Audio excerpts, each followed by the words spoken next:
নমস্কাৰ সকলোকে স্বাগতম জনাইছো মোৰ ইউটিউব চেনেললৈকে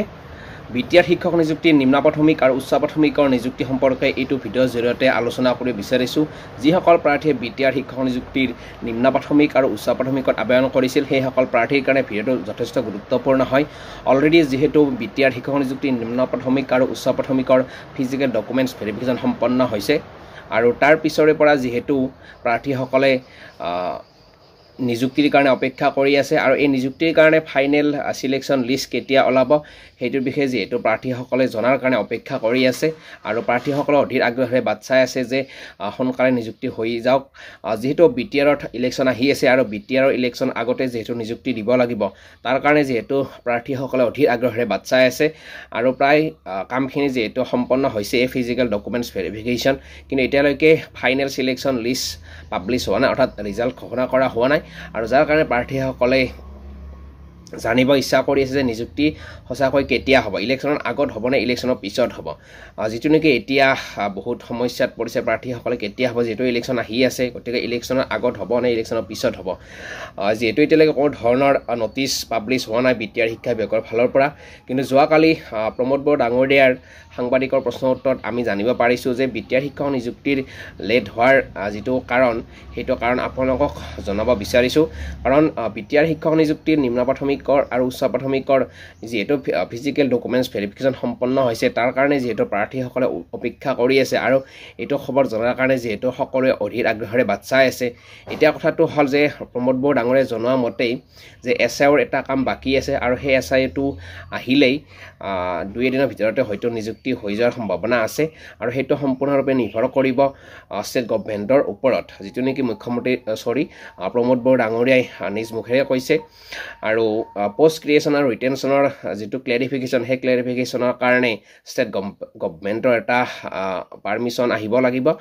যেটো নেকি এছআইৰ এটা কাম বাকি থকা বুলি প্ৰমোদ বড়ো ডাঙৰীয়াই ইতিমধ্যে সাংবাদিকৰ প্ৰশ্নৰ উত্তৰত কৈছে গতিকে হেইটো আহিলেহে হয়তো নিযুক্তি প্ৰক্ৰিয়া কাৰণে ৰিজাল্ট ঘোষণা কৰা হ'ব এতিয়া ষ্টেট গভৰ্ণমেণ্টৰ পৰা পাৰমিশ্যন তথা ক্লেৰিফিকেশ্যন কেতিয়া আহে বা নিযুক্তি দিবলৈ কেতিয়া পাৰমিশ্যন দিয়ে হেইটোৰ ওপৰত ডিপেণ্ড কৰিব কোন দিনা দে এতিয়া ইলেকশ্যনৰ আগতে দে নে ইলেকশ্যনৰ পিছতে দে হেইটো কিন্তু এতিয়া কোনেও ক'ব পৰা অৱস্থাত নাই আৰু প্ৰমোদ বড়ো ডাঙৰীয়াই ক'লে যে পোষ্ট ক্ৰিয়েশ্যন আৰু ৰিটেনশ্যনৰ ক্লেৰিফিকেশ্যনৰ কাৰণে যেহেতু ষ্টেট গভৰ্ণমেণ্টে বিচাৰিছিল আৰু সেই ক্লেৰিফিকেশ্যন যেটো এছআইও আহিব সেই এছআইটো আহিলেই নিযুক্তি প্ৰক্ৰিয়াখিনি সম্পন্ন হ'ব বুলি প্ৰমোদ বড়ো ডাঙৰীয়াই ঘোষণা কৰিছে এতিয়া এই যেটো ক্লেৰিফিকেশ্যনৰ পাৰমিশ্যন সেই পাৰমিশ্যনটো কেতিয়া আহে হেতুলৈকে প্ৰাৰ্থীসকলে অপেক্ষা কৰিব লাগিব বহুতে ভাবি আছিল যে 30 জুলাইত আগতে নিযুক্তি সম্পন্ন হ'ব কিন্তু নহল আৰু আজি আগষ্ট মাহৰ যেহেতু 12 তাৰিখ গতিকে আজিও মেৰিট লিষ্ট ওলাৰ সম্ভাৱনা যথেষ্ট কম আছে যেহেতু প্ৰমোদ বড়ো ডাঙৰীয়াই তেনেকৈ ক'লে গতিকে ক্লেৰিফিকেশ্যনৰ যেটো পাৰমিশ্যন সেই পাৰমিশ্যনটো কেতিয়া আহে হেইটোৰ ওপৰতে ডিপেণ্ড কৰিব হয়তো 15 আগষ্টৰ পিছতো আহিব পাৰে আমি তালৈকে অপেক্ষা কৰিব লাগিব যিসকল প্ৰাৰ্থীয়ে আবেদন কৰিছিল বিটিআৰ শিক্ষক নিযুক্তিৰ নিম্ন প্ৰাথমিক আৰু উচ্চ প্ৰাথমিকৰ কাৰণে সেই সকল প্ৰত্যেকজন প্ৰাৰ্থীয়ে কিন্তু অপেক্ষা কৰিব লাগিব এতিয়া বহুতে প্ৰশ্ন কৰি আছে নে ইলেকশ্যনৰ হৈ যোৱাৰ পিছতে এপইণ্টমেণ্টটো দিয়ে বহুতে কৈছে ইলেকশ্যনৰ আগতেই দিব এতিয়া যেহেতু সকলোৱে এটা আনুমানিক প্ৰেডিকশ্যনহে কৰে কিন্তু হেইটো সম্পূৰ্ণৰূপে নিৰ্ভৰ কৰিব এতিয়া ষ্টেট গভৰ্ণমেণ্টৰ ওপৰত যেহেতু প্ৰমোদ বড়ো ডাঙৰীয়াই সাংবাদিকৰ প্ৰশ্নৰ উত্তৰত নিজে কৈছে যে পোষ্ট ক্ৰিয়েশ্যন আৰু ৰিটেনশ্যনৰ যেটো এছআই অৰ্থাৎ পাৰমিশ্যনটো আহিব লাগিব সেই পাৰমিশ্যনটো অহাৰ পিছতে নিযুক্তি দিব পাৰিব এতিয়া পাৰমিশ্যনটো কেতিয়া আহে ইলেকশ্যনৰ আগতে আহে নে ইলেকশ্যনৰ পিছতে হেইটোলৈকে সকলোৱে অপেক্ষা কৰিব লাগিব তাৰ পিছতে কিন্তু বিটিআৰ শিক্ষক নিযুক্তি নিম্ন প্ৰাথমিক আৰু উচ্চ প্ৰাথমিকৰ নিযুক্তি প্ৰক্ৰিয়া সম্পন্ন হ'ব আশাবাদী